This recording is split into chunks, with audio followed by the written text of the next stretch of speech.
we are kind of like most general purpose. We are building highly technical. The two use cases we have here is manufacturing. So Nigeria is industrializing and they need intelligent manufacturing. We are actually building robots that can actually automate most of their work. Then we're also building for hospitals surgical robots that can actually like seriously like do incisions on patients that have issues where doctors are not easily accessible. You've not ended one. So what our advice to do is do your research, find out where the lowest hanging fruit is for you to be able to sell robots, and focus and build something for that particular industry. That's what our advice. Thank you. All right. Hi, well done on your ingenuity. I think echoing on the point that you made earlier, one of the things I think you just need to do is to focus on your target market, right? Who are you actually, is it really the healthcare space, or is it, for example, could you use the partners or organizations within that space to actually your target market? Okay, I'm sorry about that. So we are trying targeting. Innocent currently from the research we made is actually still assembling car parts, the doors, the tires, everything manually. Some parts of their manufacturing plants. And having robots that can actually do this, like autonomously for them, will save them a lot of time and money, and will save them a lot of cost, whereby they will source the components they use to do these things here. You don't have to wait for 4 weeks to get your order from China or from Germany. You can get them like immediately, instantly when you want them. So one of the things you could probably do is figure out what the cost that you're saying of having this current time related to using your robot, for example.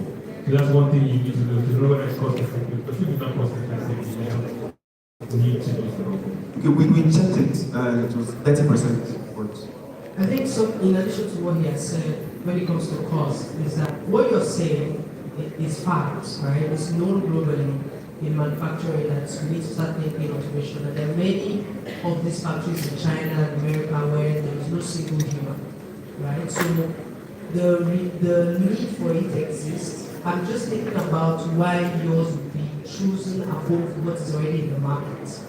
Do you get? So you need to really think deeply about it. So if Innocent is approached by one of those Chinese companies and you are approaching them, your organization, what's going to be the unique difference between yours and them? Is it going to be based on price? Is it going to be based on innovation? Is it going to be based on local intelligence and insights? So do you have an answer to that? If you don't, that's something to really sit on.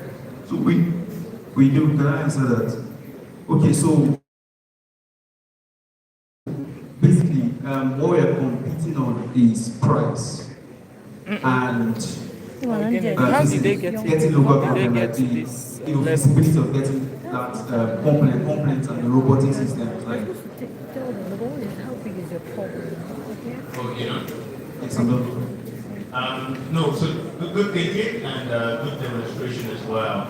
My recommendation would be, I think there's a gap between the technical ability and the clear understanding of the use cases in the market. And it's also a developing field as well, right? Even globally. Outside of China and certain use cases within what's called warehouses, right? The cost of using robotics and humanoids in actually industrial applications is not there yet. However, there's a significant opportunity. I think that perhaps one of the ways to think about this is you want to first of all position yourself as setting up a robotics and humanoid lab where you're researching and doing R&D to be able to find opportunities in the local market to begin with, where you can deploy robotics in ways that can provide direct value.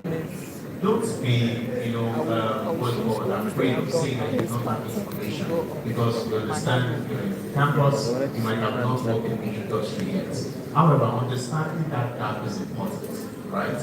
Agriculture, for instance, is a place where today there are a lot of practices that are being used. Yes, we can go, yes, there are a lot of people that are using OZ cutlasses and make business sense, and they're not of the